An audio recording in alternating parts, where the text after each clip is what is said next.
Welcome back, everybody, to another episode of the Full Tank Motorcycle Podcast, where we run you through some of the best news stories from the world of motorcycles, including this week, mate, a frankly ridiculous new bike from Thornton 100, the tastiest scooter I think I've ever seen. There's a big update on the KTM Camshaft dramas, and an interesting new web tool from Ducati, along with, of course, our regular slots of Comment of the Week and Bike of the Week. But what about, mate, this new bike from Thornton 100?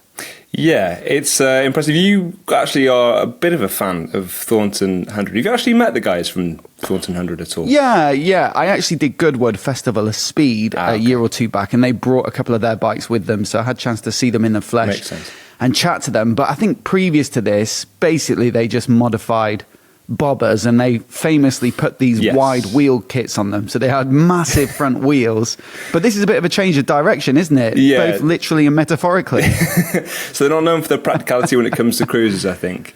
The one actually I think of is, I can't remember the fitness guy now, and you're going to remind me of his name. Wicks, Joe Wick. Joe Wicks. Joe Wicks. There we go, not Wick. He made a bobber, I think, with a supercharger, right? Highly impractical. Yes. Just unnecessary, but cool. So I saw that in the flesh at the bike shed. But this one could well be the sportiest cruiser ever made, or at least it's... it looks that way, doesn't it? Yeah, at least sort of, I guess, production. It's a small batch production, so to introduce it a little bit better, they're making 25 of them, so initially at least, and I think they're calling this like version 1, so it's essentially that sort of leaves the door open that they could make more of them in the future and maybe make even more ludicrous ones.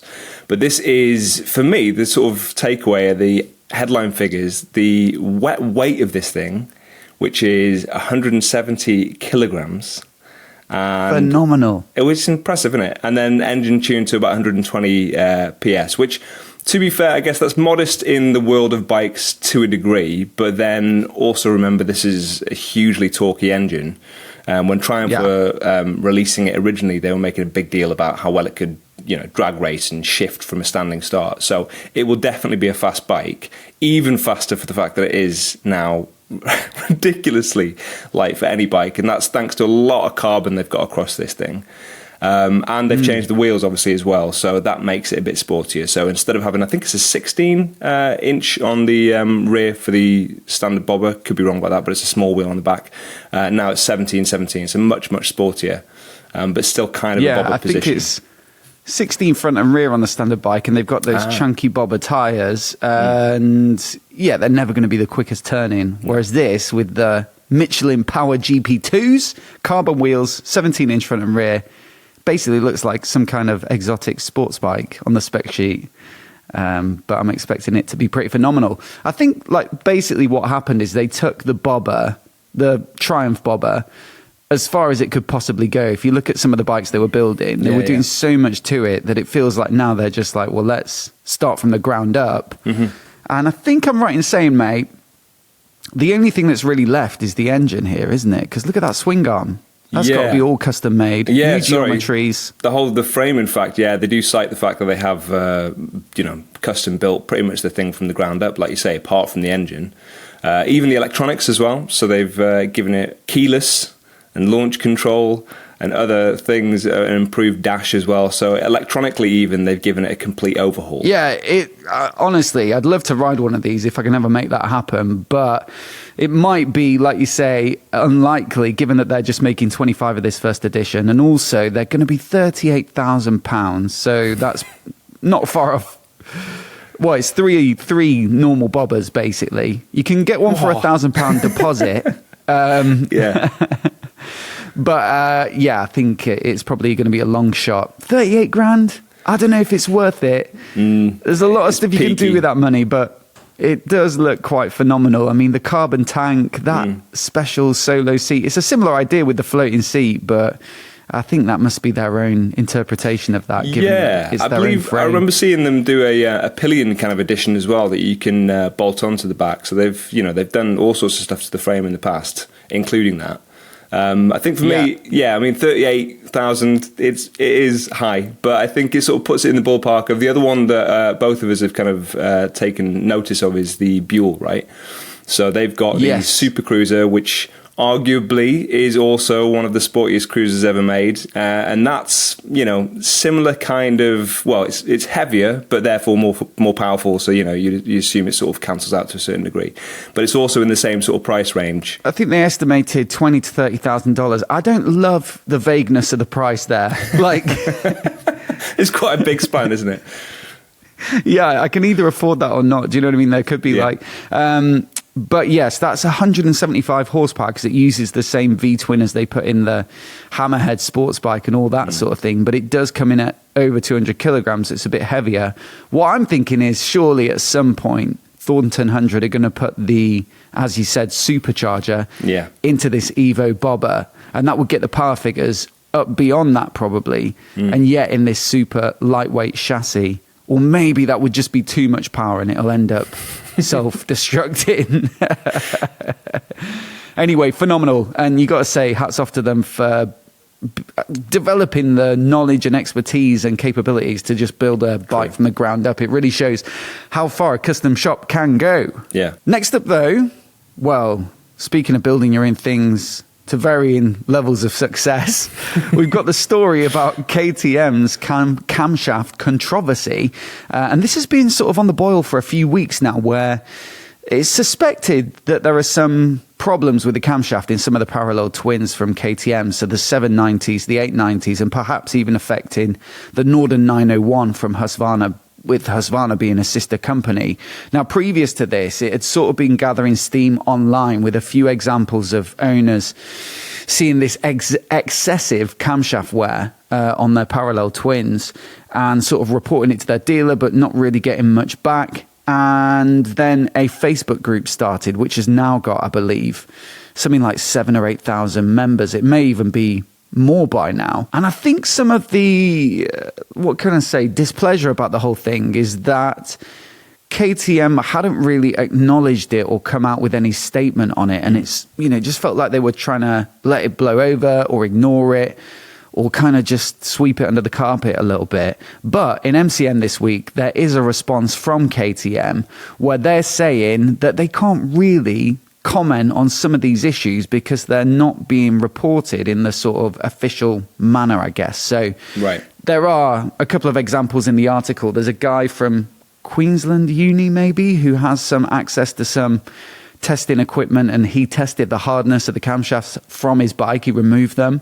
He said something like they scored a 51. Absolutely no idea what metric he's using there. And but he said it should have been a 57 to 60 or something like that. And then there was also a guy who was more like a customer who didn't necessarily have any academic background, but he was just one of the examples of taking, I think it was a 790 or 890 engine apart. And it had done 15,000 miles, but the camshaft wear was more like what you would expect on a, I don't know, like a 150,000 mile bike, basically. Sure. So, interesting. I think you've got a bit of a standoff here because basically KTM's statement says the problems believed to be caused by poor oil feed on pre-2020 models and overly narrow followers on pre-2021 bikes, issues which KTM state have been fixed. Sorry, this is from MCN.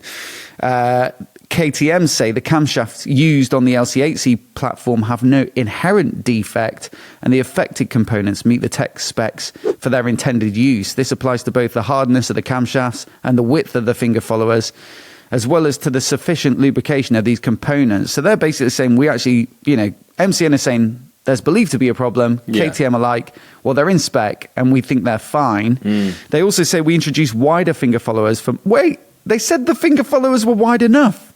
And then they say we introduced wider finger followers for model year 21. Better finger followers. God, that's a tongue twister. And despite saying there's sufficient lubrication, they say we also added additional oil and an additional oil screen for 2020 to improve the overall performance and quality of the engine. Both innovations simultaneously resolve the contributing factors mentioned above.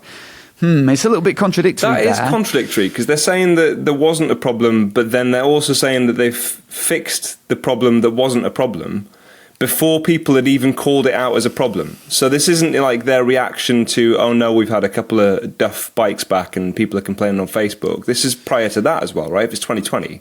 Yeah, I guess they're basically saying they were fine but we made them even better, is their kind of response, which sounds like a brand-friendly sort of response to a situation like this. I don't know where to come down on this one, mate, because I get where KTM are coming from. Some of the stuff they're saying is that you can't really go off these anecdotal random reports. And of those 7,800 Facebook page members, how many have actually experienced problems versus people that have just joined the group because they're on the bandwagon and the hype train, if you know what I mean? And then also, with the guy, for example, who said he had wear that was like a 150,000 mile bike, but he'd only done 15,000 miles. There are so many things you could ask about that. Is it new or used? Did it have its first service? Has it been regularly serviced since? Yeah. How has it been ridden? Arguably, camshaft should hold up pretty well anyway, after just 15,000 miles. But still, I think that's what they're saying, that ultimately there are factors that may not be obvious to them, and that people should report them through the proper channels. On the flip side, it doesn't seem like there's nothing to report here. It does seem like there is something going on, and so I can understand people's frustration. Yeah, and also, I mean, they want to sort of stamp this out as quickly as because it could be quite devastating, actually. I think the ramifications and impact in the future is that this just becomes one of those eras of KTM where people talk about it, whether they're right or wrong, because it is now in conversation. People are going to remember this in years to come, right? So if you're looking at a bike that's 10 years old or something in the future, and you're like, oh, wasn't that the era when KTM had camshaft problems?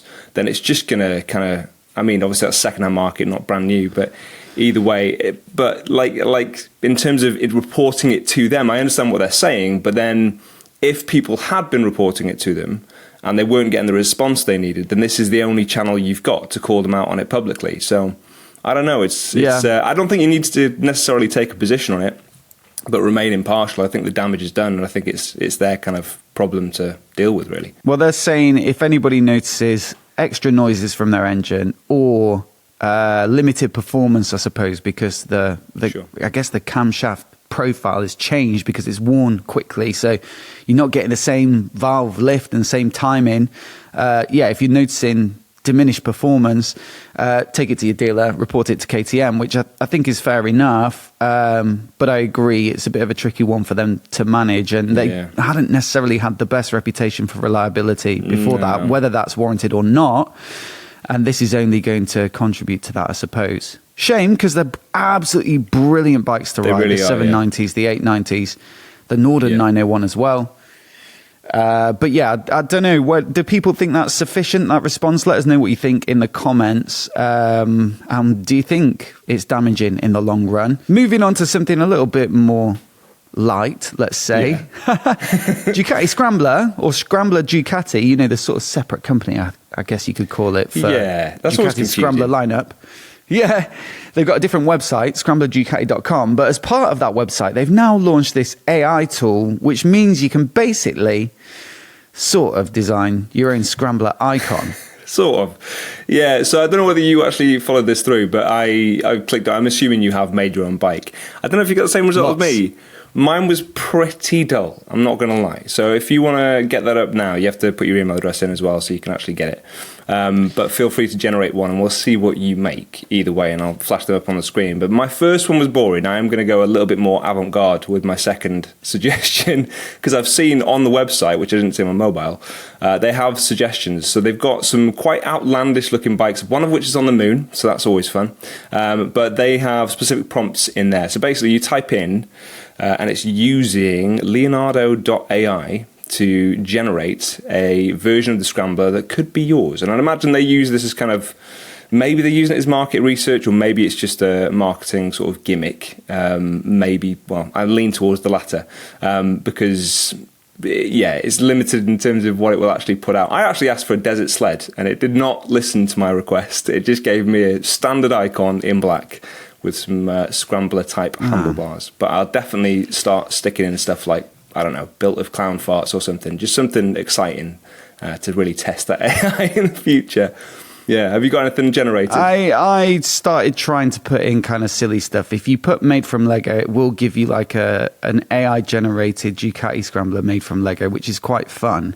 Then I started to be a bit more sensible with it and less abstract. And I think that's where it started to get quite interesting, because if you put, for example, let's say you were going to build a custom Ducati Scrambler icon. If you put red fuel tank, gold wheels, a brown saddle, and knobbly off-road tires, they're not perfect. I'm going to say that straight away. They don't quite get it absolutely right. But what this AI tool does give you is some general impression of what that kind of idea and concept might look like. And that's where I actually started to think, this is maybe vaguely useful. I mean, if you were really going to build a custom bike and sink a lot of time and money into building it, maybe you would just Photoshop it properly anyway. But if you just want a quick idea of what it could look like, let's say it's not far off. Yeah, so actually, that's quite a useful tool then. It can be, yeah. I mean, mine didn't give me what I wanted, and I was looking for my perfect scrambler.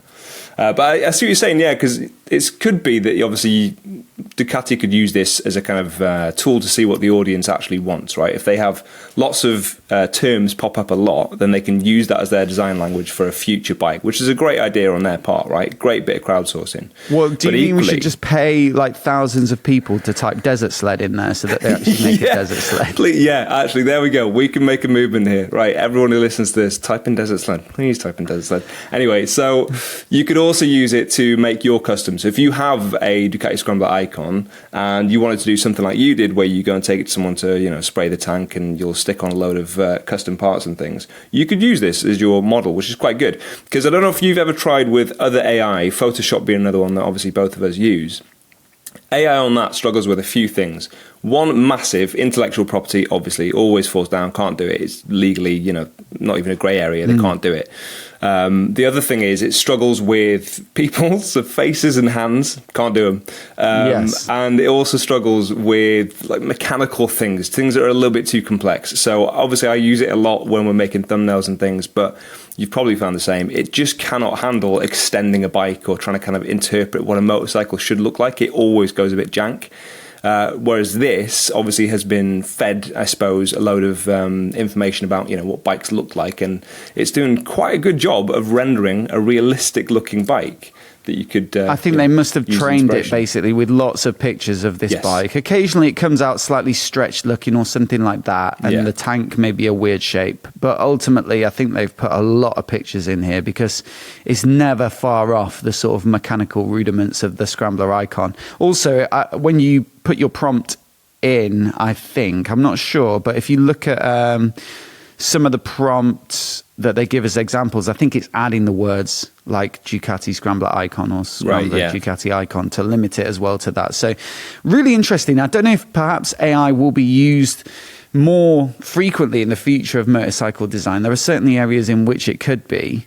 And actually, it reminded me of a recent conversation I had with one of our sponsors, Rebel Horn, who recently sent out one of their adventure jackets called the Hiker 4.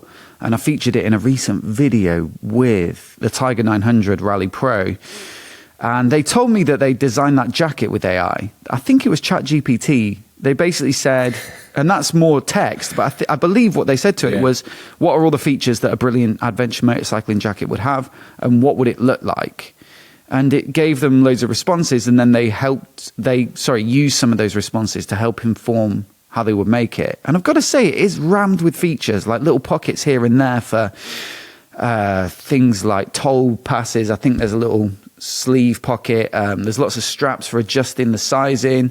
It's got a small flap at the bottom of the zip just to protect the tank, but they haven't done it all the way up. And I'm looking at it thinking, wow, you really have, for the money it costs, left no stone unturned in terms of features. So maybe it did help inform them to make a very comprehensive and complete jacket. So you could argue this is a sign of things to come, perhaps. Yeah, maybe a worrying sign if you are a designer. But either way, quite a fun tool to play with now, which obviously people can do. Another bike, mate, moving on, that looks like it could have been designed by an AI tool, but it hasn't because it's real. Yeah. Yeah, it's the Italjet. How do you say that? Is it Italjet or Italjet? You said it the same twice. Did I? I'd say, yeah, I guess maybe you put the emphasis on the Italjet, yeah? Dragster 700 factory. Now, do you remember these little Italjet Dragster scooters? I always used to see them knocking about when I'd be like on holiday in my teens, you know, in Mallorca or something, and there'd be loads of normal scooters. But whenever I saw an Italjet Dragster, I was like, God, that is so cool. It's amazing how they made like something fairly modest on performance look so desirable, I'd say. But they're still knocking them out. And then recently they announced, well, this has been, I think the concept for this bike has been shown at EICMA for a few years. But this is kind of a production-ready version that's going to be, I think, limited in numbers for this factory edition of a 700 super scooter, basically. So it's a Benelli-derived parallel twin, I believe, that makes about 68 horsepower, so just under 70. So you're looking at, you know, like a middleweight naked kind of numbers. But it's got a manual 6-speed box, chain-driven. So basically, it's going to ride like a motorcycle in some ways. It's not going to be that kind of twist and go, I guess. And the spec on it looks phenomenal. We're talking Marzocchi upside-down fork, Öhlins adjustable shock, Öhlins steering damper, Brembo radially mounted twin calipers up front, 4-pot calipers, a Kropovich underseat exhaust that looks a little bit like a Panigale or something. And they told MCN that they think that it combines the soul of a superbike with the comfort, and agility of a hyper scooter, which might be something that nobody has ever asked for. They say the limited factory edition of this bike, mate, is 14,000 euros, 900. Well, 14,900 euros, which is about 12,600 pounds. Or the standard version, which I guess will get more modest suspension, perhaps, and stuff like that. It's going to be well, it's not much less. It's 12,900 euros or 10,900 pounds. I don't know where I fall on this one, mate. Yeah. On the one hand, that is so much money, and there are so many other bikes you could get for it. But on the other hand, this is a statement piece, isn't it? And it does look pretty awesome. It's impressive. Yeah, it does put me in mind of, I'm going to say, probably when you see Italians and Spanish riders on scooters and seeing them actually ride it better than most people do a full-size motorcycle, and you're like, oh my good God. And it definitely sort of speaks to that crowd. It's track ready, isn't it? I mean, it also sort of gives me XADV vibes from Honda. Yeah, so totally. 750 in terms of, a scooter that genuinely can perform and is genuinely fun to ride as well. And I'm sure this would be. I'm just not sure. The price is the sort of sticking point for me, because obviously, as with anything, it seems great. You get all excited. You're like, oh, that's quite novel. But when it comes to actually putting your hard-earned cash on the line, I think most people are still going to go for an actual motorcycle rather than a scooter. But it's impressive. Let me put this to you, mate, though. You've been saying for years you've been trying to find the perfect motorcycle to do your commute from outside of London right into the middle of town. It's a good hour, is it? Let's say. Yeah. Is this not it? Yeah, potentially it could be, but also comfy, weather protection. Yeah. Really fast. Yeah. Agile. True. All true. All very true. But I still feel like I'd get ripped to pieces when I actually turned up at work. And we can't take it on a photo shoot, can we? How are we taking that on a photo shoot, man? That's not the lifestyle we want to sell. I guess two major problems. Number one, they've got it with a paddock stand. So hopefully there's actually a side stand. Otherwise, you're going to have to carry that around with you. GP style. Number two, if you park that in London, that is getting nicked within 20 minutes. Yeah. Easily. Absolutely. That is very nickable for the sort of things that motorcycle thieves like to go after. They're also saying that they're planning an A2 friendly or compatible version, which I just think that's a bad idea. Don't put anyone on an A2 license on something like that. They're definitely going to smash it up. Anyway, we should move on. So comment of the week this week. We had loads of responses about what we thought looked like a very exciting new adventure bike proposition, the KOVE 800X, and they've got a pro variant as well. Basically, it looks like a Tenere 700, but at a more affordable price point. And we had a little bit of input here. So that biker dude said, great vid. The 800X has a wet weight of 185 kilograms with a gallon of fuel. With a full tank, it weighs 191.5 kilogram. I think we were talking about the spec sheets not being particularly clear, Tim. Yeah. But I think, interestingly, John Harvey then comments, the KOVE is 185 kilogram wet. So he says it is the wet weight. This is the problem, mate. You can put some claims in the spec sheet, create a bit of confusion, and basically no one can figure it out. But I think that biker dude might be right. Basically, this bike comes in still lighter than a Tenere 700 as standard.